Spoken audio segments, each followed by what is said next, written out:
Hello, everyone. Thank you for actually joining this wonderful session. I know that you are really keen about understanding more about the strategies for preparing for this examination. And before that, let me introduce myself because I have to tell about myself. You need to know about the authority that I have to speak about this particular topic.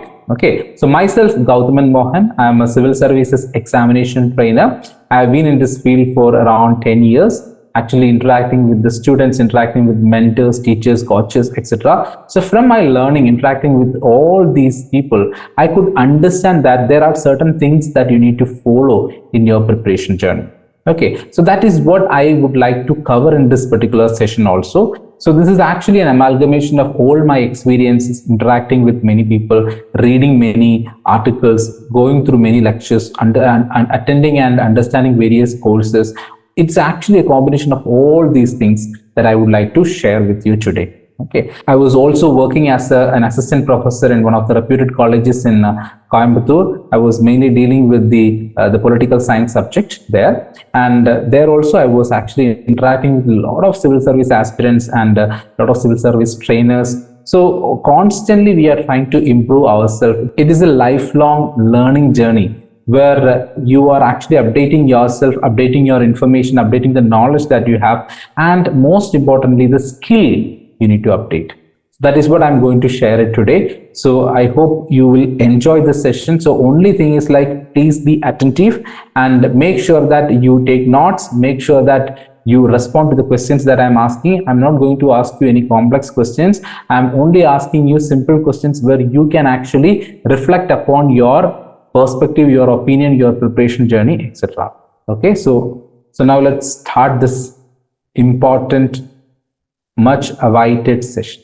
So good evening, everyone. So today it's a very important session for all of you. Why? Because this session we are not sharing the knowledge part. This is not about the knowledge part of civil service examination. This session will be focusing on how to learn for this examination. So how to learn for civil services examination? It's a very important area. It's a very important topic also. How to learn for civil services examination.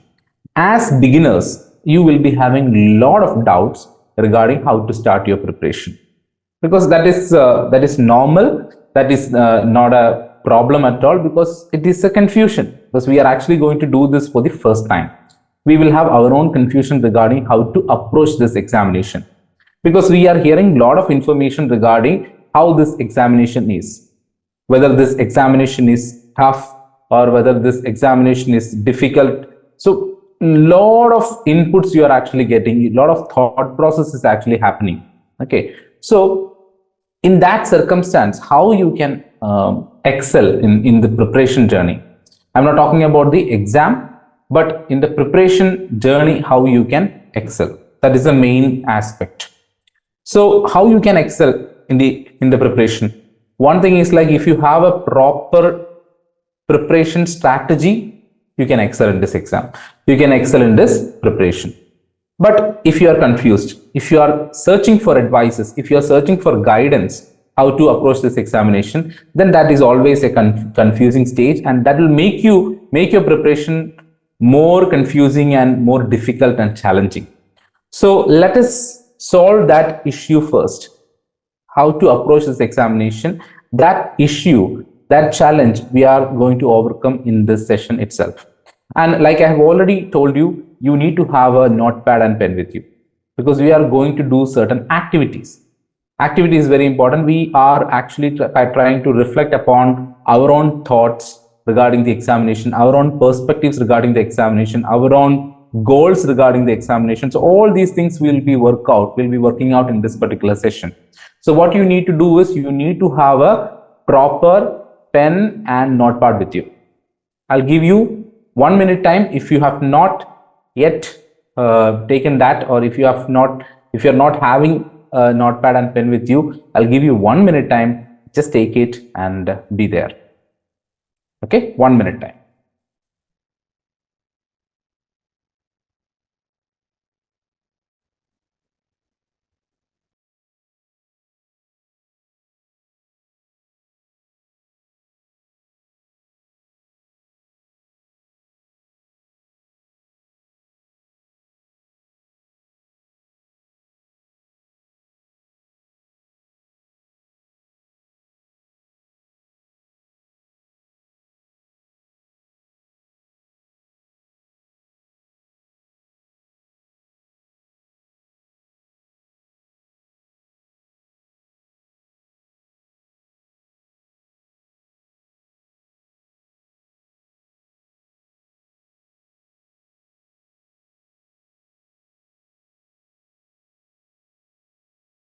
Okay. So the first task for attending this session was having a notepad and pen with you. I hope you are ready with that. So now we will go into this particular session. Okay. The whole structure of the session we will try to understand. So now you just write down, why do you want to become a civil service officer? So that the first and foremost question you need to ask yourself. You may be getting a lot of answers from others. If you can actually search in the YouTube, you will get a lot of answers. Why people are preparing for this examination, why they wanted to become a civil service officer. But you should have an answer for it. That is a must, because that will justify your preparation. That will enhance your preparation productivity. Okay. So please try to write down, why do you want to prepare for this examination? I'll give you 30 seconds to 1 minute time. Why do you want to prepare for this examination? In the meantime, I will be sharing the PPT also. I hope my PPT is visible. So if it is visible for you, can you please put it in the chat section if it is visible?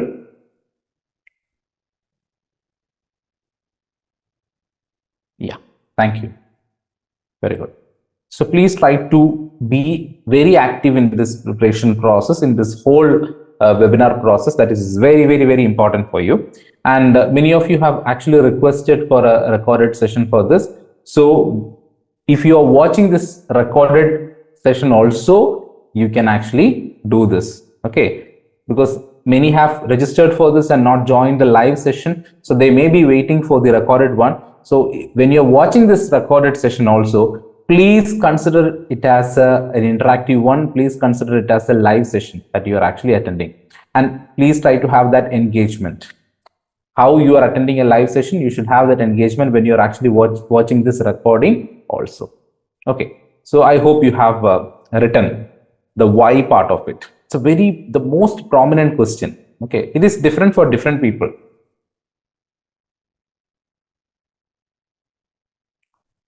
So this is the question I wanted you to answer. That is reasons to pursue the civil service examination. Multiple reasons are there. There are certain general reasons. I will actually tell you what are all those general reasons. But apart from that, why you want to prepare for this?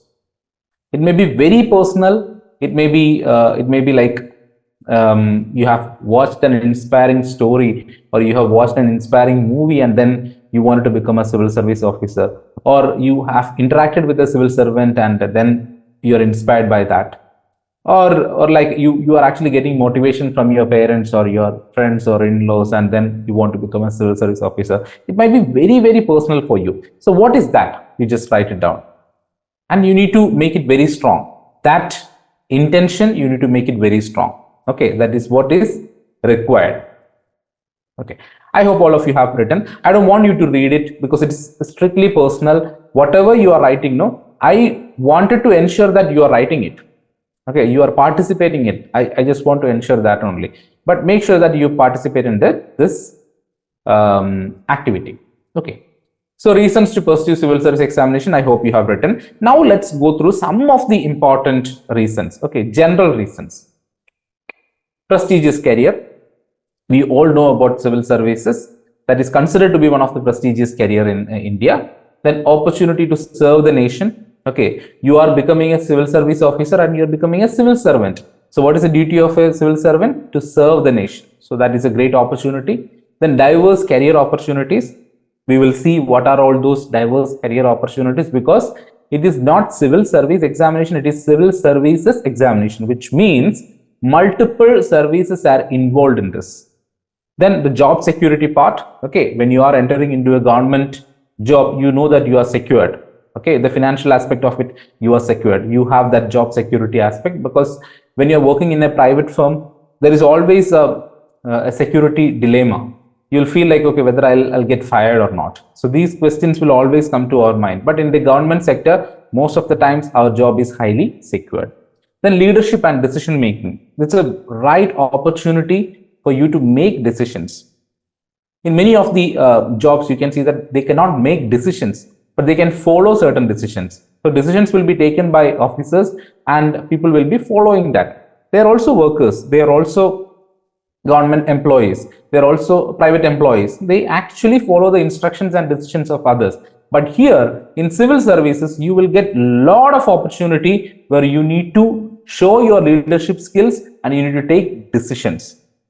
Very, very important and significant decisions during emergency times. All these things are really, really important in the life of a civil service officer. Then influence and impact you can create. That is very important, because why many people are actually wanting to become a civil service officer, because they have actually seen people serving the country. They have seen people impacting many people. Okay, thousands of people they are actually impacting. Millions of people. There are civil service officers who have actually influenced and impacted millions of people. So you are getting that opportunity to influence and impact others. Then the financial and the social benefits. So being in the civil service, you are getting a lot of benefits, especially financial support and also social benefits, because that's all part of the job. Then the professional growth and learning. Okay, the process for civil service examination, like you are all going through that, the process. Okay, it's a step-by-step process. So it is not only this process. After you enter into civil service also, you still have to learn a lot. You need to update yourself every day. You need to be really, really updated. Then only you can become a part of this this career. You can become a part of this government, part of this executive. So it is very, very important that you need to learn. So continuous professional growth is actually a part of the civil services job. Then diverse work environment. So when you become a civil service officer, you are not getting posted into one single designation. You will be getting opportunity to become a part of various departments. You will become posted in various places. Okay, you have the opportunity to visit multiple places and serve people living in those regions. So always our objective is to serve the people, to help the people, to assist the people. So during that process, you will get a diverse work environment and the sense of fulfillment. I've already told you that it is kind of a social service that we are actually doing. We are serving the public. So when you are actually serving someone, you can actually feel that, okay, if you are helping someone and if you see that that person is happy, or their demands is fulfilled, or their needs are actually fulfilled, and you are a part of it, or you are the person who is responsible for their happiness, then that sense of fulfillment is really, really important. Okay, when as a teacher, I have also this sense of fulfillment when I see the happiness in the face of students. When I see that, when I am actually looking at the faces, I can see that whether they have understood the concept or not. Because if it is not understood, we can see that confusing face also. So if I'm seeing a face like, okay, they understood the concept, they're happy, then that will give me a lot of fulfillment, sense of fulfillment that you will get in this service also. And apart from these features or these factors or these reasons, there are a lot of other reasons why you want to become a civil service officer. One is the power. Okay, you are actually entering into a powerful job. You can make a change in the society. That power is really important. Then the prestige that you're actually getting, the respect you are getting in the society. Not only you, your family will also get the respect, right? Like if there is a civil service officer in your family, you will be really proud about it, right? So you will also get that respect. So that is also very, very important. And you can make your parents happy. You can make your relatives happy, your friends happy, okay, your partner happy. So everything is actually possible when you are actually entering into a service like this. And that is the reason why this examination is considered to be one of the challenging examinations in the country, because it gives us a lot of merits, a lot of advantages. So when you're getting a lot of advantages, when you're getting a lot of opportunity to serve this nation, you have to go through a screening process, a very tough, challenging screening process. That is why this preparation journey is like this. So now you have got some more points regarding your reason behind preparing for this examination. So I hope it is clear. So if you have written down the reason, the why part of it, always this question is very, very important. In the beginning stages, you will not understand the necessity of this question, but when you are actually going through the process, no, this why, this reason becomes the catalyst for your growth. This reason becomes the productivity factor for you. If you are not committed, if you do not have a proper why, if you do not have a proper reasons why you prepare for this examination, then in the journey you will feel like you are tired. You will feel like, why I should do all these things? Why I have to go through all these things? So these kinds of thoughts and questions will definitely come. So make sure that you have a proper, powerful and individualized reason for you to prepare for this examination. Okay, so I hope this part is very clear. Very important to write down the why. Okay. Now, let me tell you, before entering into the deeper aspects of the preparation, let me tell you some categories of learners. Aspirants, learners, or whoever it is. It can be applied to any kind of examinations or any kind of aspirant. Okay. So 4 categories only I have chosen. There are many other categories also, many other types also you can see, but I have chosen 4 important types or categories of learners. 1, not serious. Category 1. This is a combination of not serious, not practical, and motivated by others. So what is not serious? You are not serious about the examination. You are not taking action. You don't want to take action. You're not serious. You will think like, okay, this examination, no, we have 1 year more. So I will actually prepare during the last stages, like maybe in the last 2 months or 3 months, I will prepare and then I'll clear this examination. This may be your attitude. Not serious about it. When your friends are actually studying, you will think like, okay, why they are actually wasting a lot of time? Why they're actually investing a lot of time in reading and writing all these things? It's a simple topic, I will be able to study it. So these kinds of, thoughts will be there in a non-serious candidate when not practical. So not serious and not practical also. What is the practical aspect, the pragmatic element here? Action. What is that action? Studying, reading, making a proper timetable for you.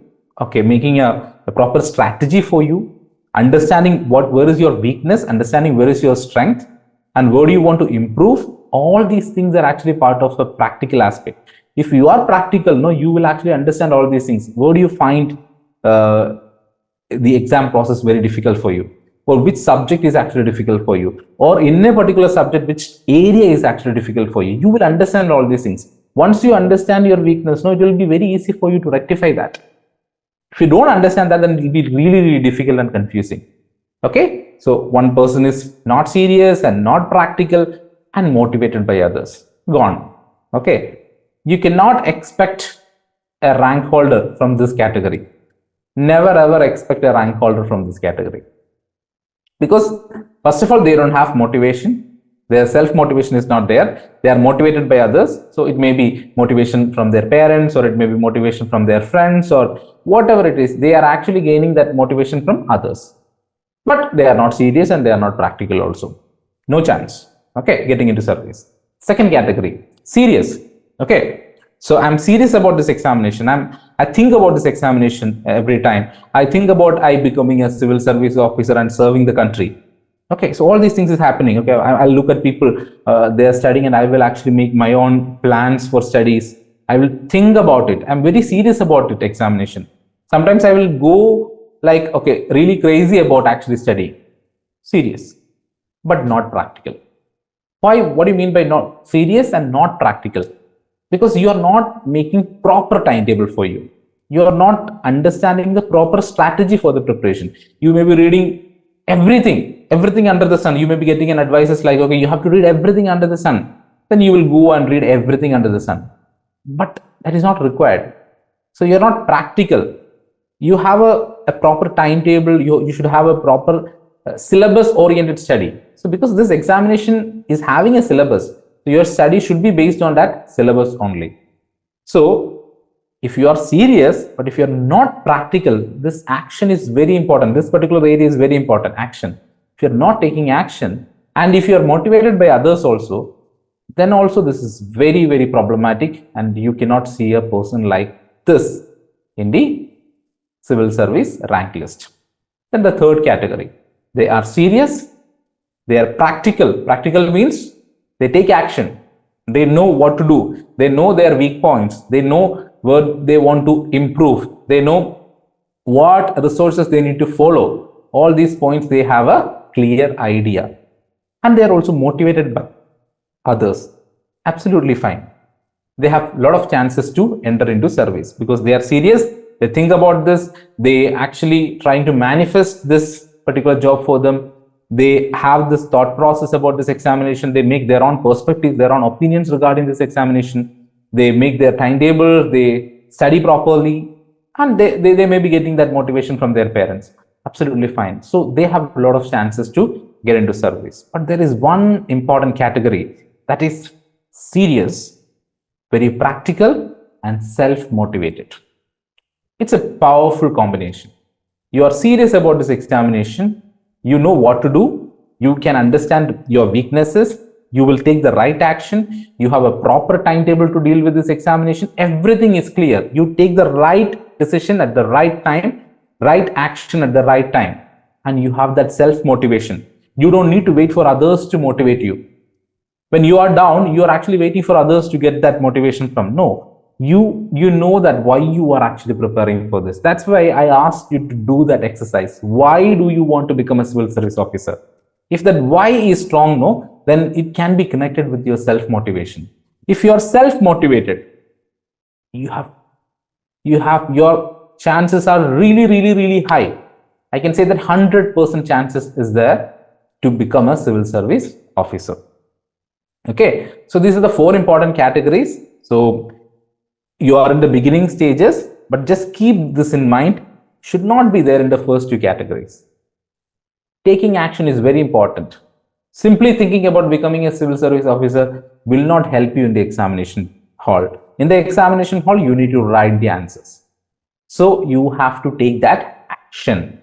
Practice test, taking practice test, going through proper note making, all these things only will help in the examination. Just simply thinking about the examination, it will not help. But you think about the examination, you take right action and you be self-motivated, you have always the chances to be there in the civil services rank list. So I hope you have understood. So many other categories, types you can actually find in the civil services preparation journey. Okay, so this is the second part I wanted to discuss. If you feel like you belonging to any of these categories, try to change yourself. Like if you are in the first 2 categories, try to change yourself and make the changes you want to make or you should make, and be there in the 3rd category or in the 4th category. I wanted you to be there in the 4th category. You should be serious about it. You should be practical about this examination, and you should be self-motivated. Okay, I hope that part is also clear for you.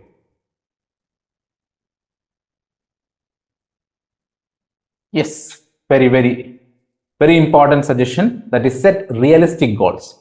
Very important, right? You should know your limitations. You should know your strength. Suppose, for example, I can actually explain that to you. Realistic goals. You want to study and you are making a timetable for 12 hours and you don't have the habit, or usually you do not actually sit for 10 hours or 9 hours or something like that. Usually you will sit for 2 hours or 3 hours maximum. That is your energy. That is your routine. If you are setting a timetable like 12 hours, then that is not a realistic timetable at all. If you want to set a 12-hour timetable, no, you should gradually increase it. Like today, if it is 2 hours, follow that for 2 to 3 days. Then after that, make it 3 hours. Then after that, make it 3.5 hours. Like that, you can incrementally increase. So set realistic goals. Very good suggestion from the student. Okay, from the learner. Okay, now I just want to talk about the mindset. So you can just type in the chat section right now. Do you think having a really good mindset is important for this examination. What do you think about the mindset part of it? Do you think you should have a proper mindset for this? Do you think? What do you think about it? You can put it in the chat section. What is the relevance of having a positive or a proper mindset? It is good for our overall well-being. Really, really important. Okay. The point is like, we may be focusing on one particular examination and the career aspect, but our life is not only this career. Our life is not surrounding only on this career. It has a lot of other elements also. Your health is really important, right? Your money frequency is very important. The financial aspects. Your relationships is very important. Yeah, we should have a strong mindset and self-belief. Very, very important. Very good. So your health, your relationships, your financial aspects, all these things are needed, not only the career. So if you have a proper mindset, you will be able to have a kind of balance for all these areas. Let me tell you the health aspect, very important. If you have a lot of money, if you are in the right or the best position in the world, if you're not good at your health, then it will worry you. It will definitely help, worry you, or it will actually make you into trouble. But if you have a positive or a very proper mindset, positive mindset doesn't mean that you will have only positive things in the life. No, you will definitely have negative things, because we are living our life is like that only. There is ups and downs, ups and downs, ups and downs. This is how our life goes. If you have a positive thing, then definitely there will be negative side for it also, right? So whatever is good for you is not good for others. Whatever you think is actually perfect is not perfect for others. So same like that, like the two sides of the same coin, we have positive things and negative things will happen. But if you have a proper mindset, what will happen is you can overcome these negative things really fast. Already our student has actually put in here, helps us overcome stress. Stress is a kind of a negative feeling, right? So how you can actually overcome this? If you have a proper mindset about it, right? Now I'm going to check your mindset. I'm just asking only 5 questions. Just put it in your notepad. I will give you the instruction. Okay, so you need to mark on a 1 to 10 scale. 1 to 10 scale. So 10 is like the highest one. You agree to that. 1 is the lowest one. You do not agree to that. Okay, so this is like the highest part and the lowest area. So suppose I'm asking a question like, okay, what do you think about becoming a civil service officer? You have a very positive aspect regarding it. You always think about it. You want to become a civil service officer. So your thought is more aligned towards 10. Okay, you think about that examination often. You want to become a civil service officer. You want to serve this country. Okay, you can actually put it in maybe 10, 9, 8 or whatever it is. The higher side. The lower side is 1, 2, 3. Okay, so this is how you need to mark it. Now, let me show you that. The first question you need to answer. Do you believe that self-confidence is essential for this preparation process? If you agree to this, you can go up to 10. If you don't agree to this, you can actually be there in the least areas, 1, 2, 3 or something like that. Okay. Do you believe that self-confidence is essential for this preparation process? I hope many of you will be giving that 10 or 9 or whatever it is, because you believe that self-confidence is needed, not only for the preparation, for everything in our life, we need confidence. Second question is very important. Okay, and I just want to know the answer for this. You can actually put it in the chat section. Do you think your marks in 10th, 12th or graduation will impact your performance in the examination? A tricky question, right? Okay. Do you think, because many people have this thought process, that's why I'm asking this. Do you think your marks in 10th, 12th or graduation will impact your performance in the civil services examination? What is your opinion? Let me see that. Okay. So strongly believe that. So one student is saying strongly believe, which means 8. And one student is saying 1, which means no, does not. Do not believe in that. Okay. Going to the next question.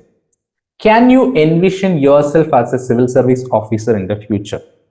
If you can envision yourself as a civil service officer, you can actually mark on the higher side up to 10. If you cannot envision yourself as a civil service officer, you can actually mark in the lower side. Okay. I hope you are actually marking. You can put it in the chat section also. You mark it in the paper, and you can also put it in the chat section.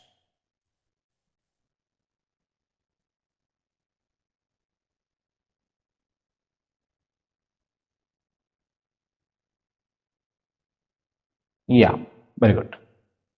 Okay, I'm getting really good answers actually. Thank you. Now, do you believe that your current knowledge determines your entry into civil services? Your current knowledge or your current level of performance is determining your entry into civil services. What is your opinion about it? Are you believing on the higher side, or are you believing on the low? You do not believe in that area. On the lower side, you can actually give the answer. Okay, very good. So it is 1. You can go up to 0 also. Absolutely fine. Okay, 0 is no, not at all. How would you rate your commitment and dedication to the exam preparation process? How would you rate? Because only you can tell you what is going on through your mind, right? So how do you rate? Do you think you are on a higher side, or do you think you are on a very lower side? Okay. Yes, on a lower side. Actually, lower side means below 5, it is actually kind of a lower side. You need to improve that, right? Now, let me explain it. 1, do you believe that self-confidence is essential for this preparation process? Yes, definitely. There is no doubt in that. You need to agree to this. 10 out of 10 is what I'm expecting. Without self-confidence, no, you cannot do anything. Okay, you may study everything, you may go through everything in the syllabus, but if you're not confident enough, you will mess up that in the examination hall. You will confuse everything, and you will actually enter into trouble in the examination hall. So mindset, the self-confidence part is really important. Second one, your marks in 10th, 12th or graduation will impact your performance in the examination. Absolutely not. Why your marks in 10th, 12th or graduation should impact in the performance in the civil service examination? Just you can use your common sense. Like right now you may be thinking like that because you are actually valuing yourself based on your previous performances. Like suppose you have got really less marks in 10th standard or 9th standard or 12th standard or graduation, you will feel like, okay, I'm not a person, I'm not the right person for this exam. I'm not the right person for this profession, because you have that complex, you have that feeling like, no, I'm not capable enough, because in the past I couldn't prove myself. But I'm telling you, the moment you are actually starting your preparation, no, if you are confident in that moment, that is more than enough for you to clear this examination. From that moment onwards, whether you're actually putting your effort, whether you're studying properly, whether you're making a proper strategy for this examination, whether you're committed, that is what is important. Your previous marks does not matter. There are people who have actually failed in 10th or 12th and who have actually cleared civil service examination. That proves that your previous or your past performances will not affect your entry to civil services.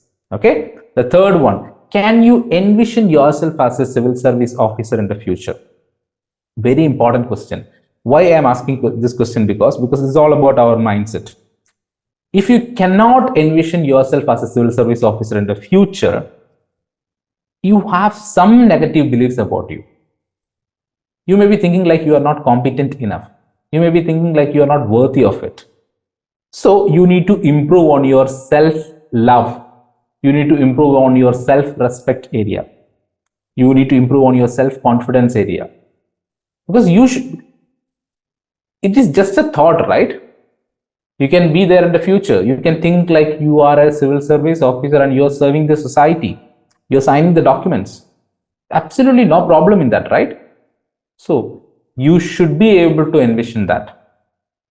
Okay, so that shows the proper mindset. Now if you're not able to do that, no, absolutely fine, because that's because our pattern, our emotional pattern, our thought pattern, because all these years we were actually living with that habit only, with that emotional pattern only, with that energy frequency only. So if you want to make a change, no, you can actually slowly make a change. You need to believe in yourself, and you need to say to yourself that yes, I'm a civil service officer. I can definitely become a civil service officer. Okay. Now, do you believe that your current knowledge determines your entry into civil services? Absolutely not. Your current knowledge means you're maybe studying your academics part, or you may be reading for civil service examination, everything. Okay, your current aspect. If you're not competent in the current knowledge area, you may think like, no, I'm not good enough to prepare for this. I'm not worthy of this exam. But that is not the proper way. The moment you are deciding to write this examination, from that moment onwards, if you are keen about gathering more knowledge, if you are keen about understanding more important concepts, that is more than enough. There starts your journey. Okay, so please understand this. Now, the last question: how would you rate your commitment and dedication to the exam preparation process? Your commitment should be on a higher level. If it is on a lower level, no, it should be on a higher level, because that is very, very important. If you're not committed, if you're not sincere, if you're not dedicated, what will happen after a point of time? No, like you will feel like, okay, this is not the right thing for me. It's a boring experience for me. This is simply boring. I'm not able to understand things. I don't want to waste my time for this. You will have all these thought processes, and ultimately you will actually leave this, quit this.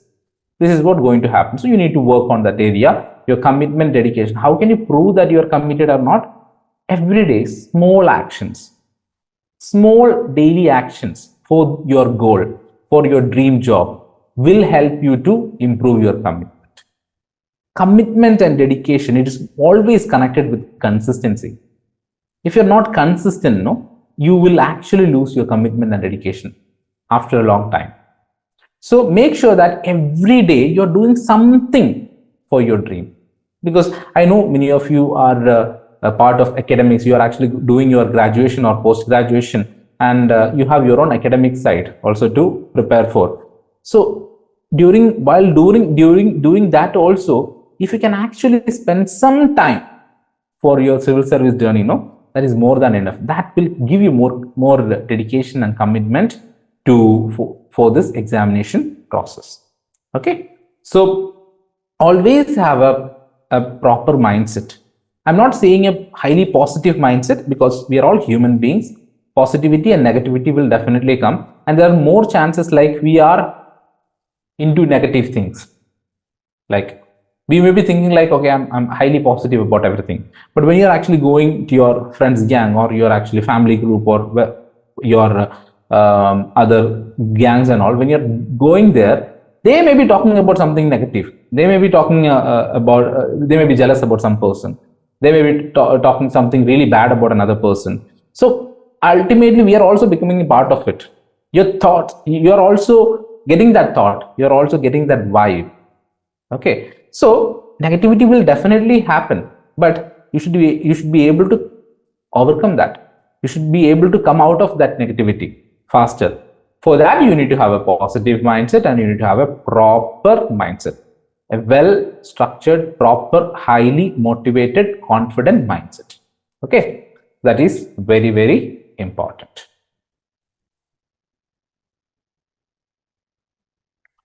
So this is the answer for it. That is your thoughts.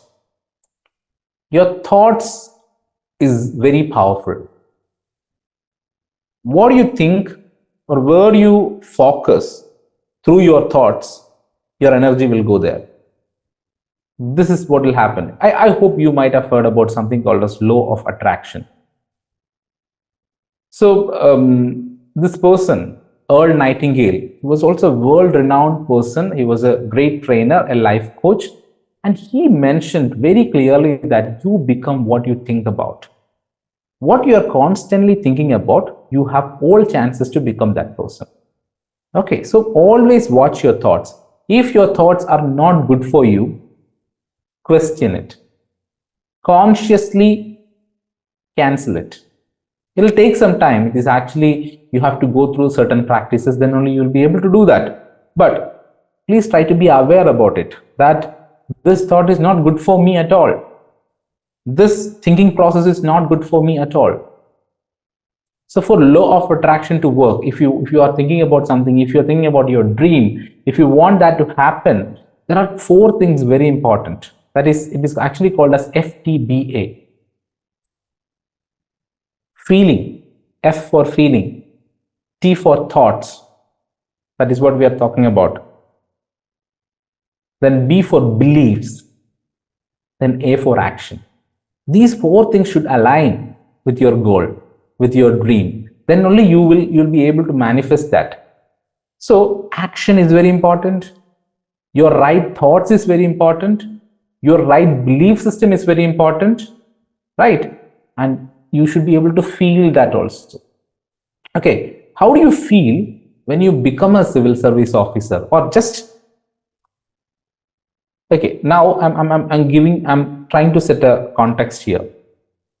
Just imagine that you have cleared civil services examination and you are waiting for you have cleared the process and you're waiting for the result. And today, now, present time, you are actually getting the result. You are actually going through the result. Okay, you are searching whether your name is there in the list or not. And you are finding your name in the top rank list. What is your feeling? What are the possible feelings that you will have? Can you please put it in the chat section? What are the possible feelings that you can actually experience that time? Feeling. I'm not talking about the thoughts or action or something like that. What is the feeling you will have?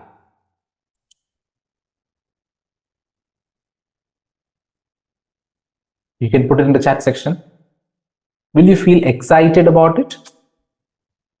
Will you feel happy about it? Will you feel more confident about it? You will definitely feel that, right? Because once you are in the list, you will have all these feelings. But now, when you are thinking about becoming a civil service officer, you may not get that feeling, but you should be able to get that feeling. If you can close your eyes and think about that situation, you will get that feeling. That much powerful is our mind. Our mind is so powerful that it can actually manifest anything for you. But you should have the right action, you should have the right thoughts, you should have the right belief system, and you should have the right feeling. Then it will definitely happen for you. Okay, this is actually based on the law of attraction. I have read a lot of books regarding law of attraction. I have attended many sessions regarding law of attraction, world-renowned lectures I have actually gone through. So from all these things, I could understand that these things are really, really important. And if you use your common sense also, you will understand that many of your present situation, if you look at the present situation and the scenarios, you can see that maybe before months, like 2 months or 3 months or 1 year, you may be thinking about that. Whatever things are happening in our life, sometime before you have actually thought about it. So it is actually getting manifesting in our life. I'm not saying everything, but many of the things are actually happening in that way only. So if you want to have a proper job, if you want to have a proper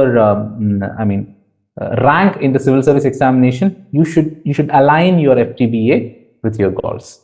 That is feeling, thoughts, beliefs, and action. Okay, every day if you are consistent in taking action, then you will get that confidence. Okay, I'm doing something. When you read newspaper, I will tell you a very small exercise that you can actually do. Read everyday newspaper, you will be confident. After reading 3 days, you will be really, really confident, because you know that you are taking action. You're doing the right thing for this examination. So that will definitely help you. Okay. I hope that is clear. So till now, are you able to follow me? Are you able to understand the things that I am actually discussing? Do you think it is worth?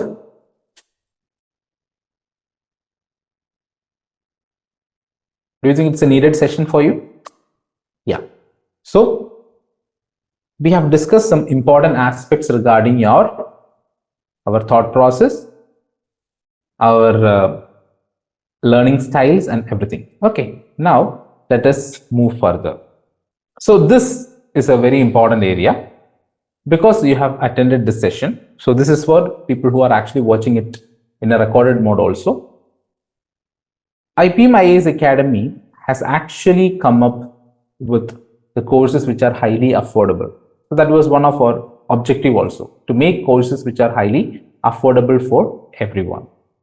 Okay, so as part of the affordability part, because you are actually attending this webinar, we are having an offer for you. That is, it's a UPSC Civil Service Examination Journey, a 1-year program, which is actually available at 12,000 rupees. The total cost of this particular program is 12,000 rupees only. It is a completely pre-recorded videos. All the classes are actually pre-recorded in nature. So, and it is all topic specific. So you need to understand that very clearly, because when you're attending a session, mostly a session will be 2 hours, but here it is topic specific. We are actually covering topics which are based on syllabus only, which you will get a lot of time. You will get the notes itself, because we are using the notes itself for actually explaining it. Okay, so you will understand the concepts really easy. So if you look at UPSC Civil Service Examination course, you will be able to find more than 1,200 videos in that, short videos.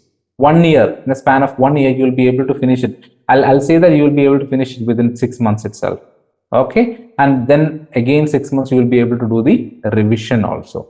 Okay, now the most important aspect is this program is right now available in a, because to make it more affordable for everyone, it is actually affordable. It is actually available in a installment mode also. That is, you can actually make the payment in 2 installments. Okay, when you're joining, you can actually make a 6,000 rupees installment, and then again after 1 month you can actually make the second installment. So it will become more easy for you to gain knowledge, because there are many students who are actually struggling to prepare for this examination only because of the fact that they are not having that finance aspect with them. So that is the reason why we are providing this particular course.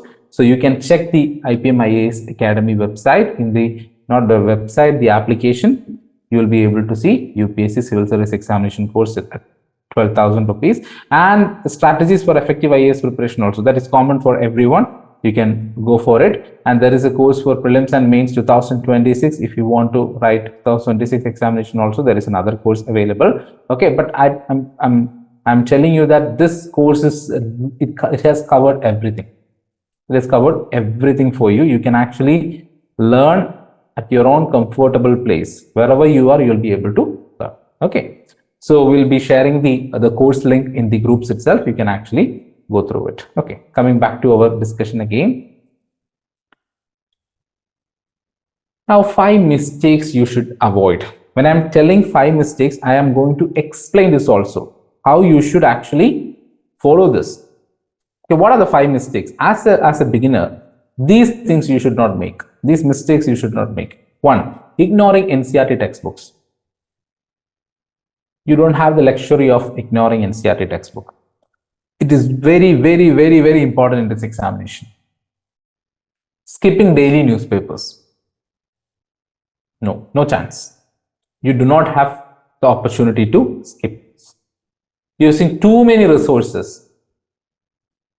You can use it, but the problem is you will become more confused.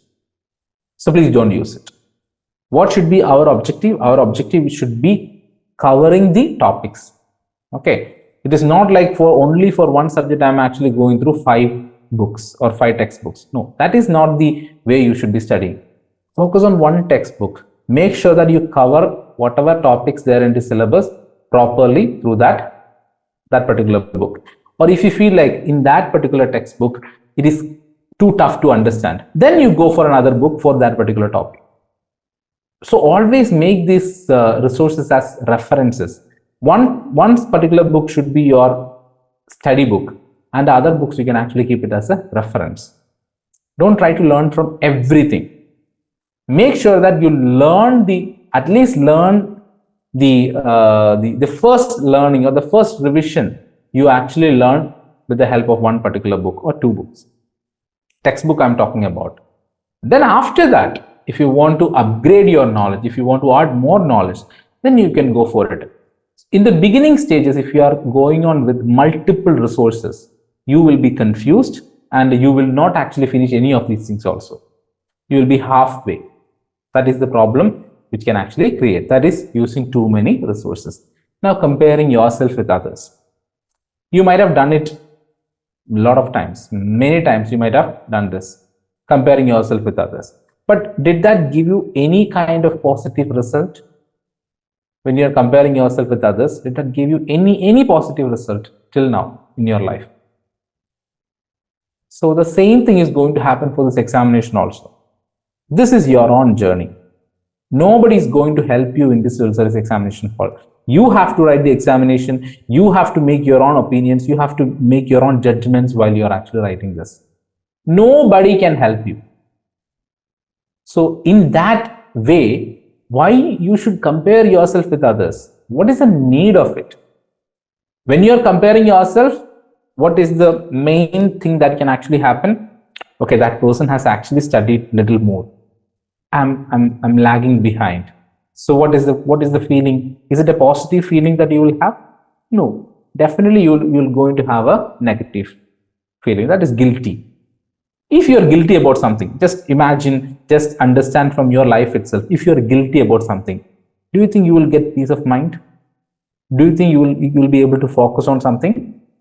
No. So please don't make this mistake. Don't compare yourself with others. Make sure that you compare your performance with your own previous performance, past performance. What is the updation that happened? What is the change, progress that I have made? That should be your focus, not comparing with another person, because all of us have different learning style. One person may be coming from a science background, one person may be coming from a social science background, one person may be coming from a commerce background. Then how can you compare with another person then? So because you're all actually standing in different levels. How can you compare yourself? You need to upgrade your level. Suppose if you are coming from science background, you need to work on the social science background and upgrade your level. Suppose if you are coming from the social science background, you need to work on the science background and upgrade your level. Then what is the point of actually comparing here? So please don't do that. Avoiding practice test. People, students, aspirants, their main thing is like gathering more knowledge.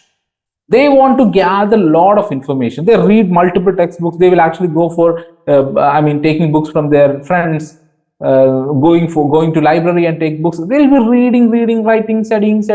That is not enough. This is an examination. Your knowledge is getting tested, but your knowledge is actually tested in a 2-hour time period, in a specific place, in a proper strategic manner. What is that manner? They have a proper question paper for you that is actually framed in a proper manner. It is, if you can understand that way in which how they have actually framed the question paper, you will be able to crack the code for the answer also, right? So if you are not looking at practice test, then you will not get this knack, this trick. You will not get it. So make sure that if you have covered only 60% of the syllabus, do practice test. If you have covered 100% of the test, 100% of the syllabus, and you are not taking practice test, then your preparation is meaningless. Actually, I'll definitely tell you your preparation is meaningless. But if you are able to prepare only for able to cover only 80% of the syllabus, and you are taking properly the practice test, your preparation is effective. But I'm not telling that you have to do that. I'm telling you cover 100% of the syllabus and then take practice test. That is the best way to do that, because you can understand your weakness. You can understand where you are actually lagging behind. You can then work on it.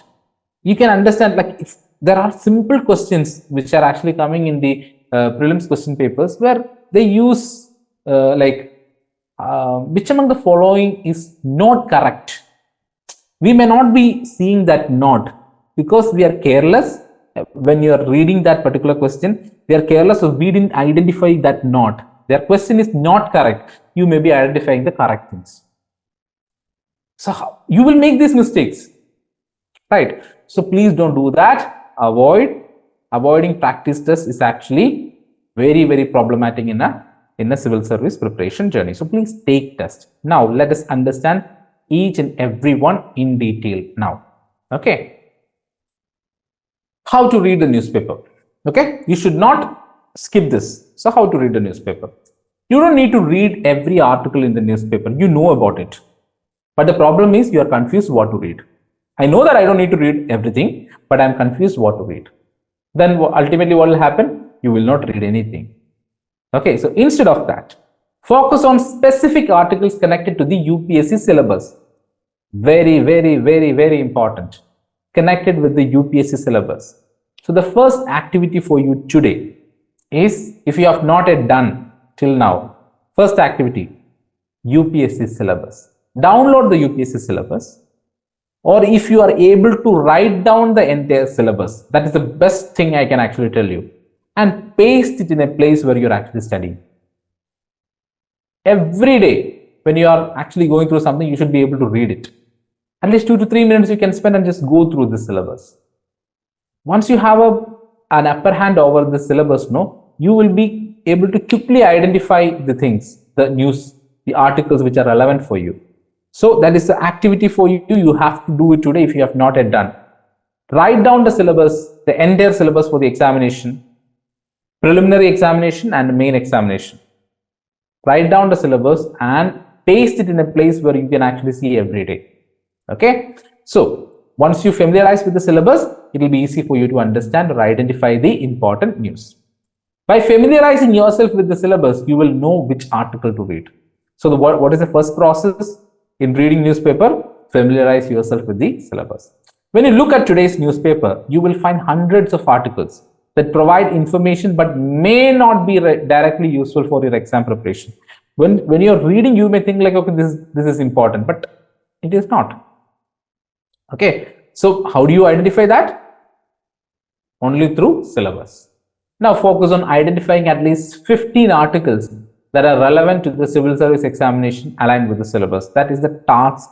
Soon after finishing this webinar, I'll be giving you time also. Soon after finishing this webinar, your important job is take today's newspaper and identify 15 articles which are relevant for civil service examination, which you think is relevant for civil service examination. Identify that. I'm not telling you to read everything, the whole article and all. Identify the articles. Okay. Then that is the first step you can actually do. Tomorrow also identify the articles. And then day after tomorrow, identify the articles and read some aspects of it. 1 or 2 news you can read. Then after 2 days, try to read 4 or 5 articles. Like that, improve the number. Improve your consistency. So what is important? I've already told you. If you want to stay committed and stay dedicated, the most important aspect is consistency. Every day, if you can do a little bit for your goals, then that is more than enough to stay committed. Okay, so please do this. Reading newspaper is a must do activity for every civil service aspirant. Please don't neglect it. Whoever actually advises you saying that, okay, reading newspaper is not necessary, you can actually follow only the magazines, please don't believe that. Okay, read newspaper and use magazine as a revision. That will definitely help you. All this information in detail and with tools I have actually explained in my textbook, that is Get Set Go for IAS, a blueprint for effective preparation. You can actually go through it and you can actually learn everything. It has all the tools, it has all the techniques also explained. Now, how to read NCERT? Another important major foundational element for the civil service examination. how to read NCERT. Very important. You cannot skip this one. So NCERT from class 6 to class 12, very important, necessary. You have to understand, you have to read it. There is no, escape from this.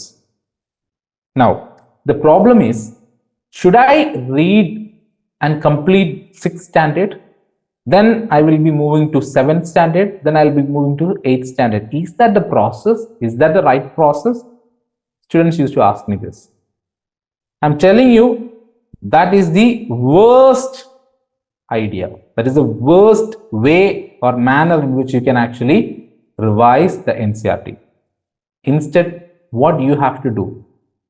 You have already finished your graduation, or you may be going through your graduation, which means you have already completed 12th till 12th. Now you don't need to go in a class by class manner. You just focus on the topic only. Topic. Start by reviewing the textbooks and examining the content sections. Identify where similar topics appear in higher level classes across all subjects. Take one subject at a time. Okay? Read class 6 topics.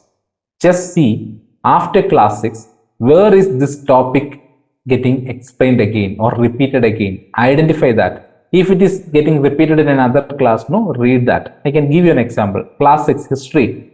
Ancient history is covered in class 6. In ancient history, one particular topic is Indus Valley civilization. Class 6, you are actually learning that in that particular chapter. Now, please don't go to the next chapter and read Mauryan Empire. Please don't do that. What you have to do is, from there, jump to class 12, because the continuation is there in class 12. Read that topic, the Indus Valley civilization topic. So what you are actually getting, you are getting a thorough understanding. First, you are actually making the foundation, because for a class 6 student, do you think they will explain everything for them? No, they will actually introduce that concept to them, which is important for you also. You just get introduced to that particular topic and then get the advanced information from class 12. Then you are a master in that. Again, do the same thing for all the subjects. You will be able to master the NCERT, because you will study NCERT. Otherwise, what will happen? No, you will lose the continuity. Suppose you are finishing class 6 IVC, then going to the Vedic civilization and then Harappan civilization, you are finishing that. Then you are going to the 7th class. 7th class, they are dealing with medieval history. 8th class, they are dealing with the modern history. Now you lost connection with IVC, that is Indus Valley civilization. Now again, when you are actually reading it in the 12th standard, you have completely lost the connection. Now you will not feel that familiarity also.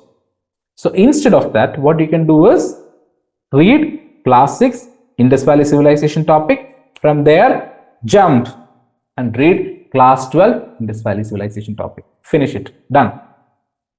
Okay, so this should be the process. How to read NCERT. Now, analyzing the PYQs. It's a very, very important activity that you have to do. Analyzing the PYQ.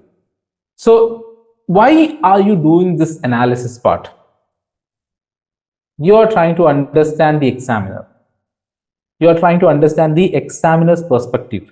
The way they think and actually make the question. You are trying to understand that. So please review the question papers from 2024 and work your way backward. Which means 2024, 23, 22, 21, 20. That should be the way. At least 10 years question paper. How you should do that? Take one subject. Okay? Take Indian polity, for example. Or Indian constitution, for example. Take one subject. Or history, for example. Any subject you take. You're taking that.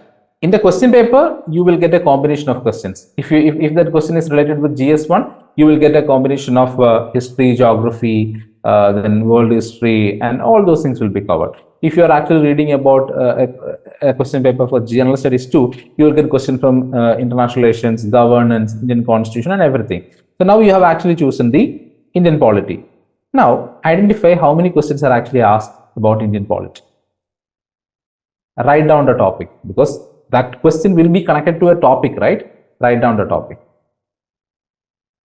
Question, you write it down. The year you are actually writing it down. Then next year you take it. Just check whether this topic is repeated in that. Next year, just check whether this topic is repeated in that. Apply it for both prelims and mains. Then you will understand one particular topic is keep on repeating in prelims and mains in almost around 6 to 7 years. In out of 10 years, 6 to 7 years, one particular topic is keep on coming. I can tell you an example from Indian polity. Parliament section is keep on coming in the prelims and mains questions also. Which means when you are preparing for the next year's examination, can you neglect that area? Can you neglect that topic? No. Which means you can predict a question also. The exact question you won't be able to predict, but the topic you will be able to predict. I'm talking about one of the most challenging examinations in India. You can actually understand how they are actually making the questions if you are going through the previous year's question paper in a proper manner. It will take some time. You are in the beginning stages. No, you have the luxury of doing all these things. You take time and do it as an activity. In my book, I have actually given you how to do it, the table format and everything. You can actually do it. Very clearly, you can do it. Make sure that you do it in an Excel sheet, because you can use this year, next year, or you can actually send it to others also, which will be helpful for others also. But I will suggest you, instead of getting it from others, you do it yourself. You will familiarize yourself with the questions. You will also familiarize with the important topics also. So please do it by yourself. Please don't, there is a famous quote from Sachin Tendulkar, no, please don't find shortcuts. No need to find shortcuts, because when you're actually going through it, no, by yourself, when you are putting effort, you're learning it also. It is not a waste of time. You're learning it. And these are some of the important foundational elements or foundational learning things that we need to follow. Okay. So I've already told you about it. Please try to do it in an Excel sheet. Okay. Now, again, you can actually go through it. It is available in the Ipm Ias application. You can go through the content section. You will see it is also assigned or aligned in that particular mode only. Okay, General Studies 1, General Studies 2, General Studies 3. You can actually see that in a particular week what you need to do. The second week what you need to do. Third week what you need to do, because it's highly guided in nature. Okay, so please try to go and check that and be there, be a part of this program. It will be, the worth of this program is almost around 50,000 rupees, the worth of this program, because it is covering everything. All materials are actually covered in it. All the syllabus is covered in it. So you can actually go through it. I would like you to be introduced to a book that I have actually written, and it is presently available in Amazon. So the book name is Get Set Go for IAS, a blueprint for effective UPSC preparation. So whatever I am actually telling you today, around 30% I am actually covering in this session, but 100% is there in this book. It is actually giving you the tools also to stay motivated, or to how to read newspaper. All these tools are also available in the textbook. So this book is actually available in the ebook form in Amazon. You can actually search for it and you will be able to get it. Okay, I will also be posting that in the posting the link in the group also, so that you can actually avail it. Okay. So what I'm discussing in this book, I'll be discussing about the what is this examination, why you need to prepare for this examination, when is the right time to prepare for this examination, where you should actually find the right resources and guidance for this examination, and how. The most important element is the how part of it.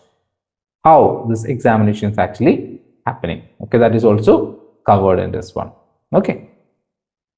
Now coming to give you more clarity regarding UPSC Civil Services examination. I'm telling you again, I'm not going into the knowledge part of it. I'm just trying to introduce this to you. Okay, I'll be trying to finish this area a little faster. Okay, because today's session is more about activity. So that's why I'll be going little faster in this particular area.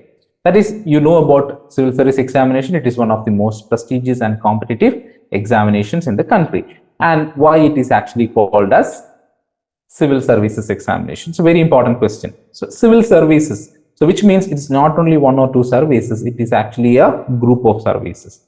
That is why you will be able to see Indian Administrative Service, Indian Foreign Service, Indian Police Service, Indian Audit and Account Service, Indian Civil Account Service, Indian Corporate Law Service, Indian Defense Account Service, Indian Defense Estate Service, Indian Information Service, Postal Service, T&T Accounts and Finance Service, Indian Railway Protection Force Service, then Indian Revenue Service, Indian Revenue Service Income Tax, then Indian Trade Service, Armed Forces, Headquarters, Civil Service, like that, then Union Territory based services also. So many services are actually involved in this or included in this. Based on your rank, you will get the allotment. Okay, so second one. Third one is about the Labasana. You will be able to see Labasana here. That's the place where your training is actually conducted. The initial training is actually conducted. Okay, now, are you eligible to write the examination? Please do find out this. Okay, this is an activity for you because all of us are belonging to a particular age limit. All of us should know about whether you are eligible to write this examination. So just go through the eligibility criteria of this examination. Okay, that is your task, your assignments. You have to do it. Now, how many stages are there in this examination? Very important. This is also very familiar for all of you. That means 3 important stages are there. One is the preliminary examination, main examination, and the interview or the personality test. So it's clearly defined here. Preliminary examination, it is a completely objective type paper. Okay. Then the main examination, it is completely written, and main examination also includes the interview, that is the personality test. Based on this only your allotment will be decided. Preliminary examination is actually a screening process for you. It's the initial screening process for you, preliminary examination. Preliminary examination mark is not determining your entry into civil service rank. Your entry into civil services rank is actually determined by the marks you're actually getting in the main examination, that is the descriptive examination, and combining it with the interview marks. It actually gives your entry into civil services rank list. Now, what is this preliminary examination? It is actually 2 papers are there in preliminary examination. One is General Studies 1 and General Studies 2. General Studies 1 is more about general knowledge, the various subjects like history, polity, economics, international relations, all these things are actually discussed here. And General Studies 2 is mainly about the aptitude, that is civil services aptitude test. It is known as civil services aptitude test. If the total marks is 400, I will show you a detailed picture for that. Here you can see that the first paper, that is General Study 1 paper, 100 questions will be there and 200 marks. 2 hours you will get. The second paper, that is General Studies 2 paper, that is CSAT paper. It is also objective. So you know about what is an objective question. You will have a question and you will be having 4 options. Out of that 4 options, you need to find the solution. Okay. But General Studies 2 will be having 80 questions and you should be getting 200 marks. The total marks is 200 and you should be getting minimum 33% mark, because the second paper, that is CSAT paper, Civil Services Aptitude Test, which includes English comprehension, mathematical aptitude, logical reasoning, and all these things, it is actually a paper that is qualifying in nature.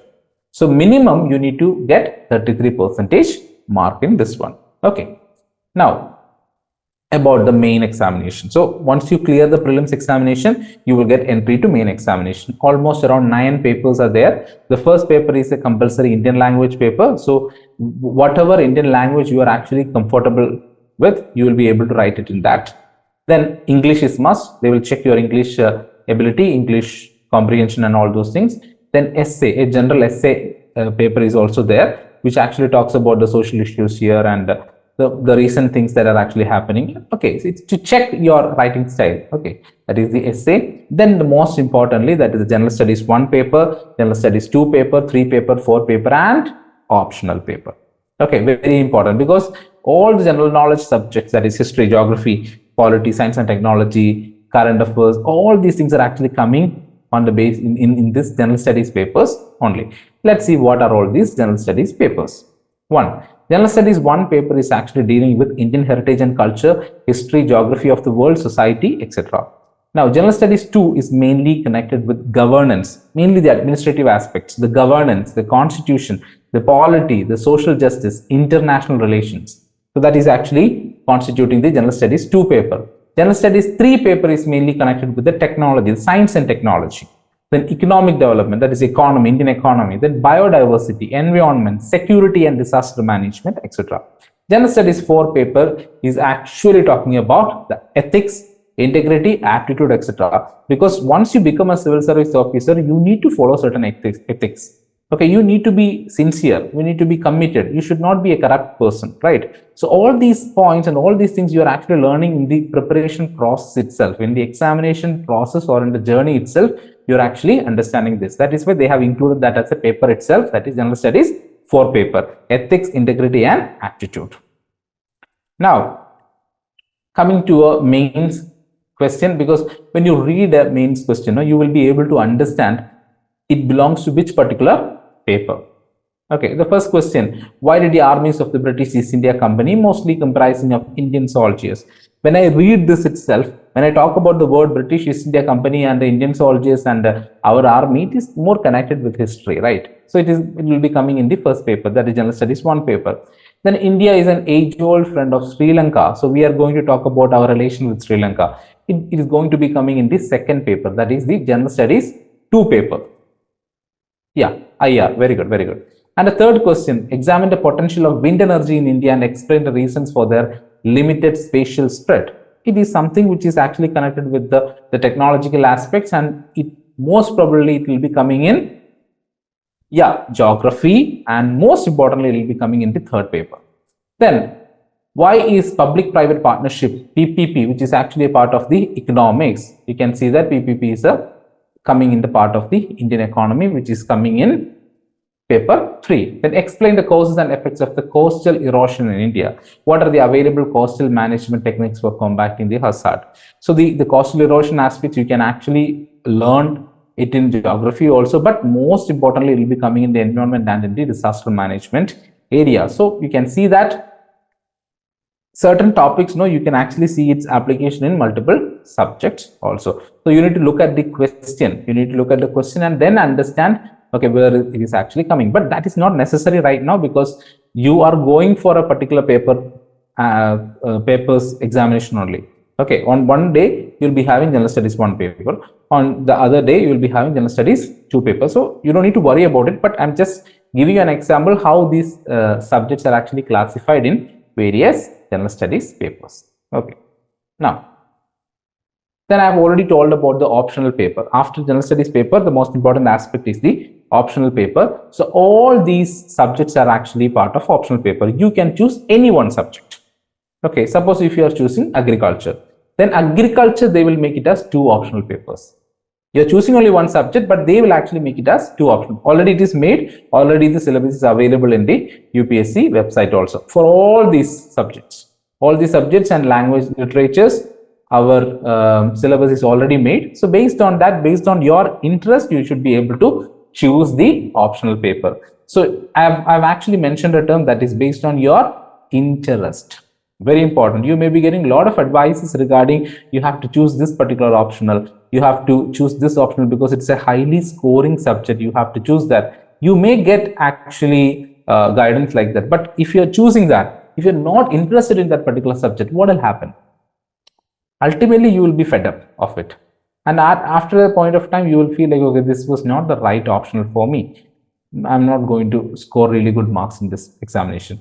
That is ultimately going to affect your preparation for the general studies subjects also. Okay, so make sure that it can be a scoring subject, but make sure that you have that interest in actually studying that subject. If you have a proper interest in a particular subject, then you can fetch marks. No problem in that, because you will study that in that manner only. You are passionately study that concept, so you can actually fetch more marks in that. Okay, so these are some of the subjects which are actually including in the optional paper. Okay, one of the major challenge in this preparation journey is getting the right resources. Okay, you will get a lot of resources. There is no doubt in that. You will get a lot of resources, but right resources is really important. And if you have many resources for a particular topic, then that is also problematic. You should be able to understand the topic first, and then you go for updating your knowledge. Absolutely fine, but make sure that you understand the concept clearly. Then for updations, you can actually choose other resources. Absolutely fine. Okay, so here I'm the academic head at IPM IAS Academy. So here we are offering a program which is this UPSC Civil Services Examination, and it is one of the most affordable course in India. And we would like to give 10 times the value that the money that you're actually giving us. You would like to give that 10 times value. And according to your study techniques, according to your time frame, according to your convenience, you will be able to study these concepts very clearly. In a slow and steady manner, you will be able to study. Let me show you the screenshot of how these classes will go. So we will be having free sessions. Okay, we will be having exactly study plans for you. In each study plan, that means it is actually coming in weeks, and each week you will be having study topics. And here in the economic part, you will be able to see the contents. You will be able to see how the contents are actually given. It is not a 1 hour or a 2 hour lecture. It is very topic specific. So you can actually understand the topic really well. So let me show you the content here. So these are some of the courses available. So here you can see a lot of courses which are of high value, that is prelims 2026 course. Some of the students are already there, so you don't need to worry about this particular course also, because this course is already included in the 2026 course. Okay, but this course is really crucial, that is the UPSC Civil Service Examination. And I will tell you the content section. Once you are going to the content sections, you can see there are free sessions. First free sessions is for you to watch, okay, whether this is the right thing for me, whether they have the quality or not, whether they are providing good quality materials or not, or their teaching skill is really good or not. You can actually check through this free session. It is already available there. Now we have the strategies, because as a beginner you need to have a strategy. So now I was telling to you about the strategy for selecting the right optional, but here this is for the entire examination. So how the exam, understanding the exam in detail, understanding the syllabus, importance of positive mindset, setting goals, understanding foundation, how to read NCERT, how to read newspaper, how to manage your time, understanding general study subjects, that means decoding the subjects, then overcoming the exam fear, understanding PYQs, and then the most important aspect, how to learn that part, that is the learning skill development. Then another important area is the study plan. Okay, so you can see that more than 800 videos are there in the study plan. So we always start our study plans or our studies from the foundation itself. So if you look at week 1, what all things you need to study? First, you need to set your goal and set your mindset. That is the most important or the prominent thing that you need to do. So these are some of the lectures there. Set your goals, mindfulness, self-regulation, learning skill. So once you go through it, you are set. Okay, your mindset is clear regarding how to prepare for this. Now you need to go through the NCERT. In the first week, you will be going through the class 6 NCERT classes. So here you can see the class 6 NCERT classes, right? So it's only 11 minutes, 10 minutes or 19 minutes. This is how the classes are arranged, which means you don't need to wait for hours. Okay, you have economic classes. Okay, this is the first week. These are the things you need to finish in the first week. That is most important. Like that, we have every week you will be having subjects. Week 2, week 3, week 4, like that, around 20-26 weeks are there. In 26 weeks, you will be able to finish the entire study materials.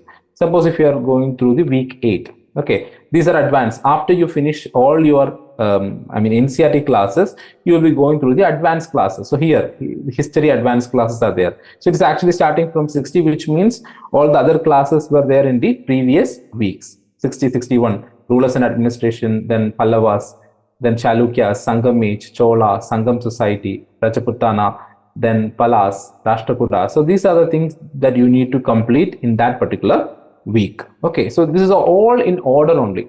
Then coming to the economy classes, these are all advanced classes. That is history of taxation in India, meaning of tax, direct tax, indirect tax, goods and services tax, banking system, commercial bank, reserve bank.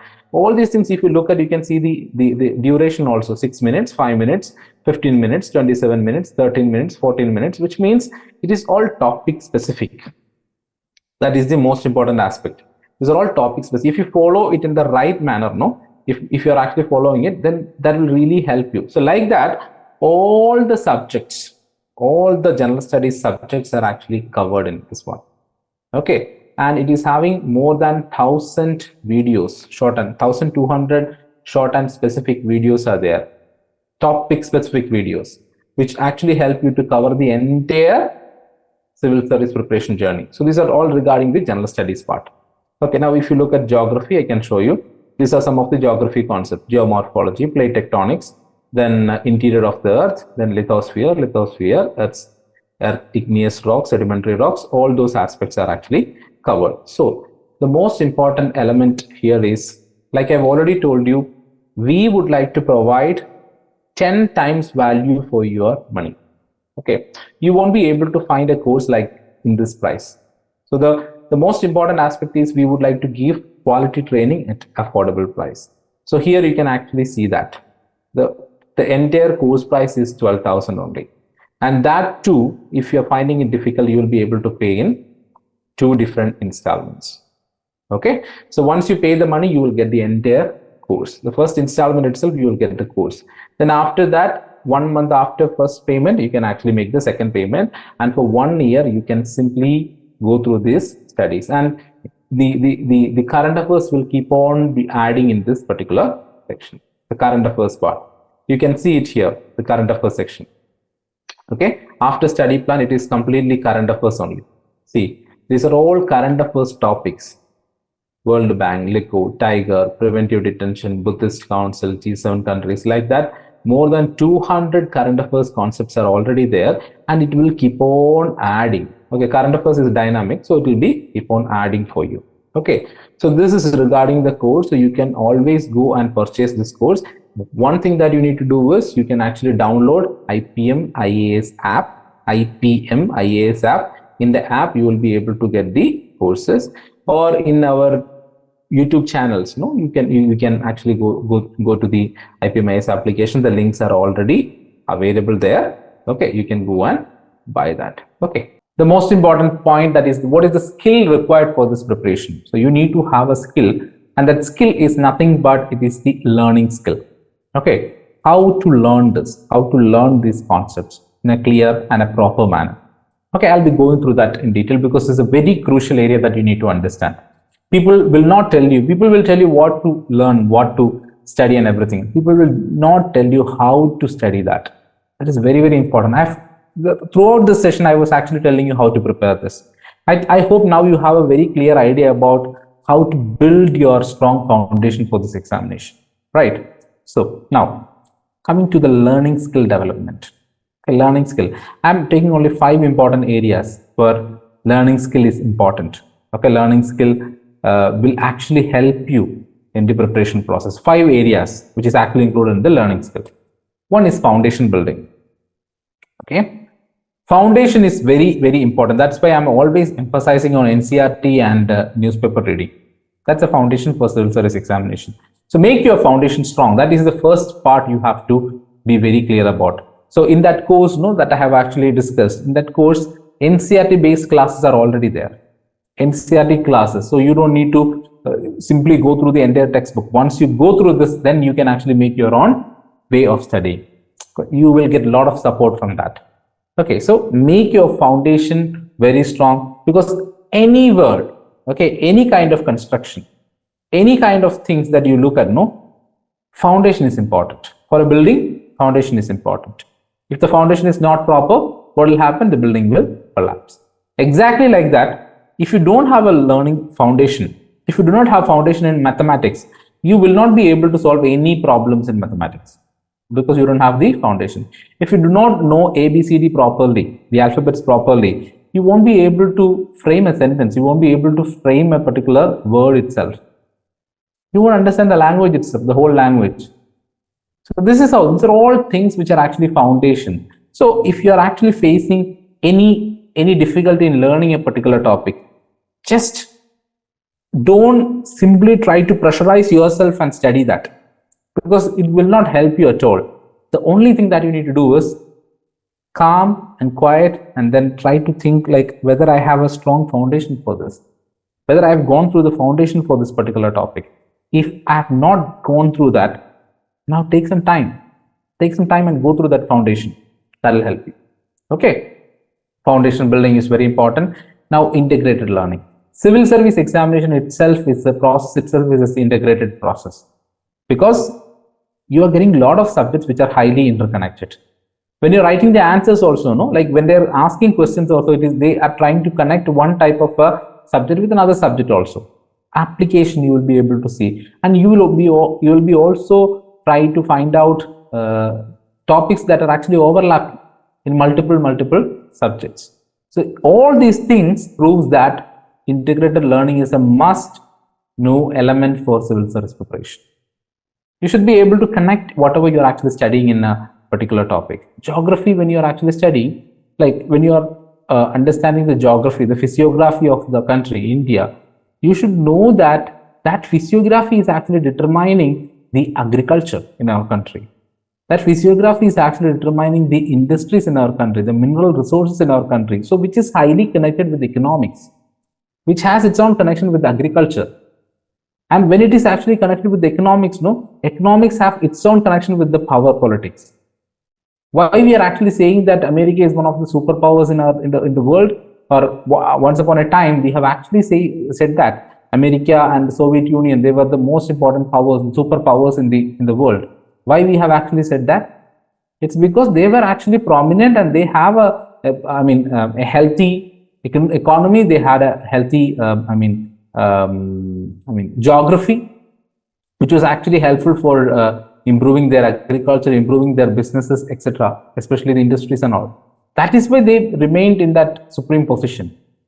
So, which means one particular subject topic is actually applicable in other areas also. So, you should always have this mentality when you are studying something, a topic, make sure that you are trying to connect it with other things. For where do you find its application? What do you think this will be useful for? Or do you have a real life connection with this? What is the real life connection it is actually having in a day-to-day life? Try to relate it. Try to relate it. That will actually help you to understand the concept in a better manner. Instead of following the rote learning method where you buy hard things and try to mug up things, and then you are actually trying to recreate it or reproduce it. That is the age-old technique, which is not at all productive at all. Try to understand it. Understanding means you are understanding the context of it. Now, if you are forgetting some of the keywords in that also, you have a picture of it. You can actually frame your own answer for it, right? So that's the importance of understanding and studying. For understanding, integrated learning will be really helpful. So I have actually did an exclusive video on integrated learning in the course itself. You can actually go and check that. Then memory enhancement, very important. People used to complain that they don't have memory, they don't memorize things and all. But actually it's absolutely wrong. Why? Because when you are actually going through a movie, or when you're watching a movie or a series, you're able to recollect all the information from that movie and the series. Why is it so? So, which means your memory does not have any problem at all.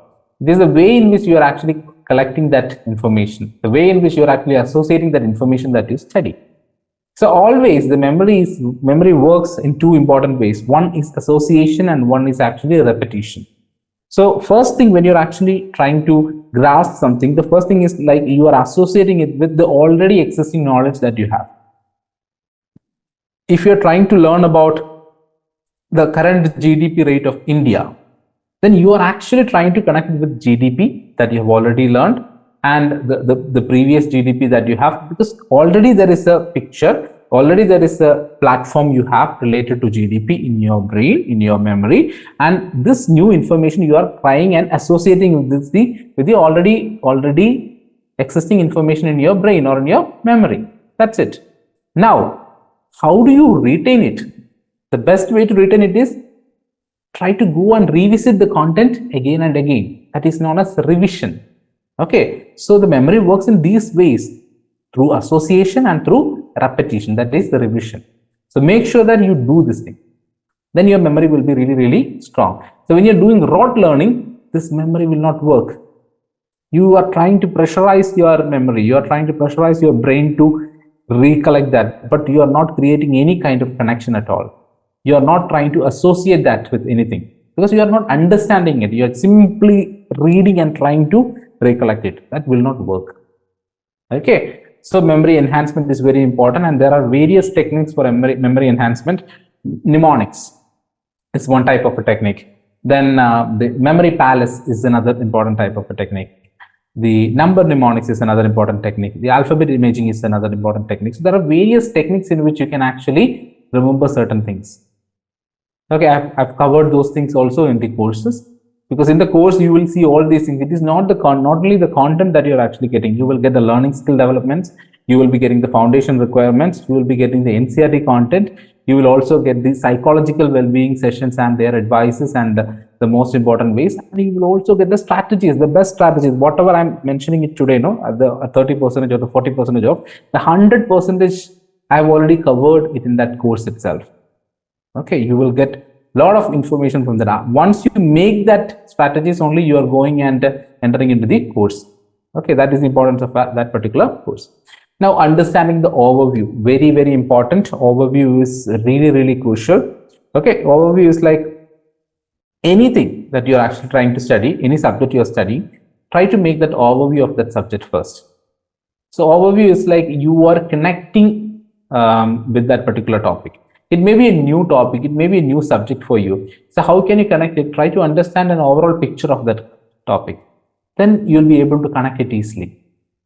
Okay, that is the importance of overview. So always when you're actually going through, suppose you are coming from a science background and you're trying to learn something in history, and if you're not familiar with it all, try to get the whole picture of it.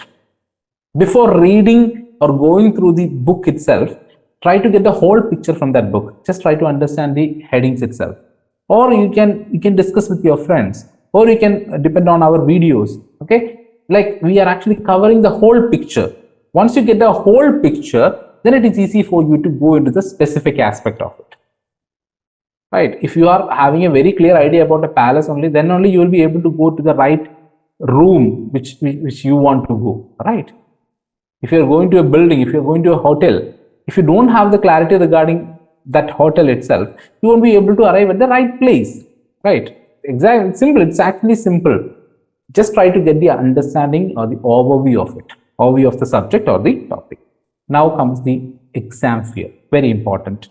This is one of the crucial problems that students used to face, because they learn everything. They put all their effort. They were serious throughout the preparation journey, but they are feared. They have that fear in actually approaching the examination. They feel like, okay, I'll fail, whether I'll fail or not, whether I'll get the questions that I have actually studied, or whether I will be getting questions which I have not studied at all.